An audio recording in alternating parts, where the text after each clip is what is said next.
Okay, so for this week's support course or support class, we're going to be focusing on some arithmetic that shows up a lot in trigonometry. Now, by this point in the parent class, you've probably noticed that we do a lot of work with fractions. We do a lot of work with radicals, and in the case of fractions, a lot of times a pi will be appearing in the numerator somewhere. Specifically when we work with radians. It's really important by this point that you have your techniques with working with fractions and radicals really on lockdown. Especially because a lot of the examples I work through, I'm not going to take the time to go through all of the little steps of adding fractions, subtracting them, simplifying radicals, rationalizing denominators, all of those things. But it's really critical that you have the ability to do that. So I want to start by focusing specifically on fractions, different operations that we do with fractions. Okay? Now, take a very simple example. Let's suppose I wanted to do, 1/2 plus 4/3 minus, let's say, 3/4, something like that. Okay? When working with fractions, you know that if you're adding or subtracting them, you're supposed to have common denominators, and then once you have common denominators, you add the numerators together. Right now, I don't have common denominators, so the goal here would be to find a common denominator and change all of my fractions so that we have that common denominator. Now, sometimes some people may be able to look at these three numbers and immediately tell me what the common denominator is. Some people like to just multiply all three of them together, which you should not do in every case. 2 times 3 times 4 is 24, which is a common denominator, but it's not the least common denominator. The least common denominator is actually 12. And there's different ways of getting this, but the way I like to do it is I take the largest denominator, 4, and then I ask, do each of the other denominators go into 4 evenly? 2 does, but 3 does not. And then what I do is I start counting by 4s, and each step of the way I ask the same question. So if I count by 4s, I get 4, and then I get 8. Does 3 go into 8 evenly? No. So then I keep going. 4, 8, 12. Does 3 go into 12 evenly? Yes. 3 times 4 is 12. Does 2 go into 12 evenly? Yes. 2 times 6 is 12. That makes that my common denominator. What about the numerators? Well, then you get to this point here where you say, what would I have multiplied 2 by to make a 12? 2 times 6 is 12. Therefore, 1 times 6, which is 6, should be my numerator. And we do similar steps for the others. What would I multiply 3 by to make 12? 4. So I do 4 times 4, which is 16. And finally, 3 times 4 is 12, so I do 3 times 3 to get 9. At this point, common denominators on the bottom tell me that the answer is going to be 12ths as well, and then I just do the arithmetic with the numerators. 6 plus 16 is 22. 22 minus 9 is 13. So I get 13 over 12, or 13 twelfths. I don't want to do any simplifying with that in the sense of making it a mixed number. We like improper fractions, and so we'll leave that as an improper fraction. I'm going to call that number 1. Okay? That's addition, subtraction, and so on. What do we do if we are dealing with pi? Let's do an example with pi. Let's suppose I want to do 2 pi minus 5 pi over 4 plus 11 pi over 5, let's say. Okay?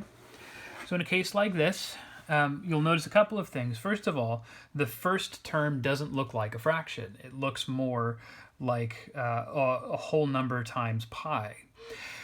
The other two do look like fractions, and we need common denominators here as well. It's easy enough to determine that the least common denominator here would be 20. In this case, multiplying 4 times 5 does work. So does counting by 5 and using that technique that we just did. So I'm going to turn all three of these terms into fractions where 20 is the denominator. Okay? Minus here, plus here. Now the trick to doing this is if one of these terms does not look like a fraction, you could always put it over 1. And that gives you a denominator to work with. So now I think, what would I have multiplied 1 by to make this 20? Well, 20 times 1. So I also multiply my numerator by 20, giving me 40 pi. What about here? I'm subtracting 5 pi over 4, and 4 becomes a 20 in this next step. 4 times 5 makes 20, so I do 5 times 5 pi right here, which would give me 25 pi. Finally, I have this 5 becoming a 20 here. 5 times 4 makes 20, so I do 11 pi times 4, which would be 44 pi. Okay, what does this come out to? Well, 40 pi minus 25 pi. Don't worry about the pi's. Treat these like x's in an algebra class. It's like combining like terms. What is 40 minus 25? That's 15. So this makes 15 pi up here. Now I do 15 pi plus 44 pi, which would be 59 pi. And again, if there were simplifying to do, I would do that, but 59 and 20 don't have any common factors aside from 1, so there's no simplifying that takes place here. I leave it just like that. Okay? Let's look at some additional operations that we could perform. Let's kind of mix things up a little bit. So what if I was doing something like this? Let's say 3/5 times, I'm going to throw some radicals in there just to make things a little bit more interesting. 3/5 times 4 root 5 over 9 plus 6 root 2 over 2. Let's say something like that. Okay? What do we do in a case like this? Well, there's a couple of approaches that you could take. Generally, when we talk about order of operations, we're supposed to deal with things that are in parentheses first, and then anything else outside of the parentheses come later. So the most direct approach would be to add these two fractions first. But I'm going to opt to not do that. In fact, I'm going to change one of these just to make the problem a little bit more interesting. I want this to be a 10 right here. That'll make the problem a tad more interesting, as we're going to see in a minute. Okay, well, that's one approach. Another approach, and this comes down to your own judgment, which direction you want to go with a problem like this. Another approach is to use the distributive property, which I'm going to try doing in this example. I have a sum within parentheses here, and I want to distribute the 3/5 into this sum, okay, which gives me this, 3/5 times 4 root 5 over 9 plus 3/5 times 10 root 2 over 2. Now, in this case, we have to go with the order of operations. Multiplication is supposed to happen before addition does. So we have to deal with both of these products before attempting any addition here. And we know how we multiply fractions. You multiply fractions by multiplying across. We don't need common denominators. So I would multiply my numerators here, denominators here, numerators here, denominators here.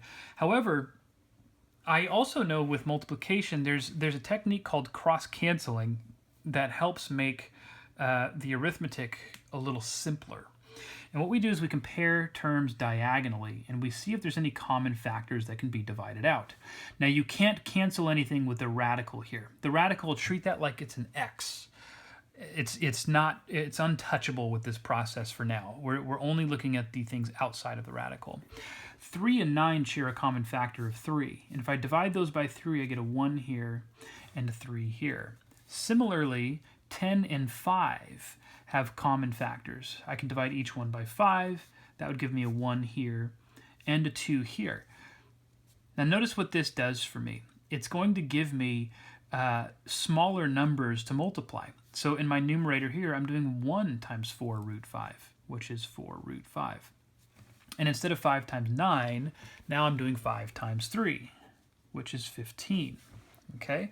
Over here, I get to do 3 times 2 root 2.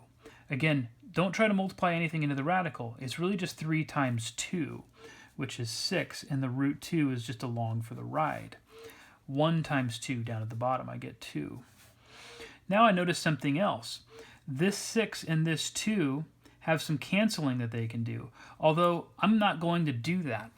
And the reason for that is because if I were to cancel the 6 and the 2, they both have a common factor of 2, then the result would be 3 root 2. That sounds fine, except I'm supposed to be adding it to a fraction, which means I'm going to have to get a new denominator for it anyways. I'd rather just keep what I have so I could do the addition here. What would the common denominator be? Well, 2 does not go into 15 evenly because it's odd, and if you count by 15s, 15, 30, 2 does go into 30 evenly. So now we're looking at a common denominator of 30.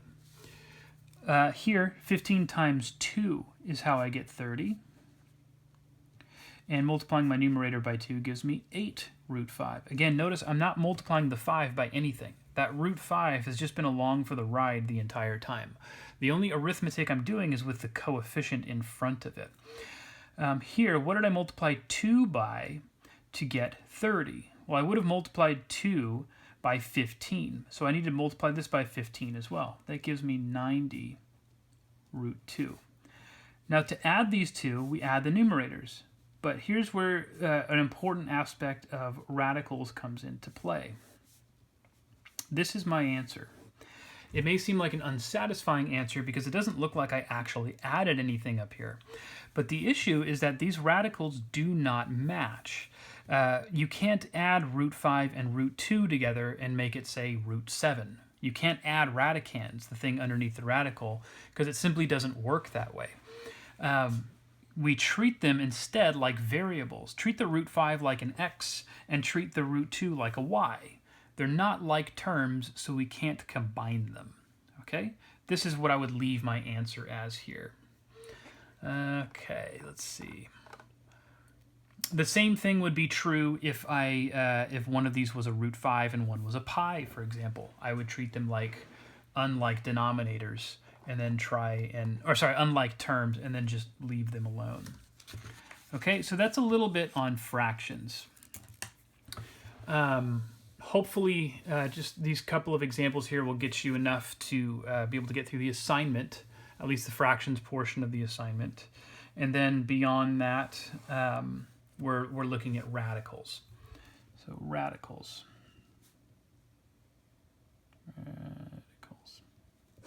Okay. Radicals are square roots. In this case, we're not dealing with all types of radicals like cube roots and things like that. We're focusing primarily on square roots here. The goal here is to learn a couple of things. One, how do you simplify a radical? And two, how do you rationalize a denominator where a radical is showing up? So I think we'll probably do like 3 problems here. Let's suppose I wanted to look at the square root of, let's make it 800. Okay? Now the number 800 is not a perfect square. And what that means is that if I were to take its square root, it's not going to come out to a nice whole number. However, we can simplify it. And there's a technique for simplifying radicals that a lot of people learn in pre-algebra or arithmetic or whatever course you would have learned this in. They take the radicand, which is the number underneath the radical, and they break it down using something called a factor tree. I'd venture to guess that most people are familiar with what a factor tree is.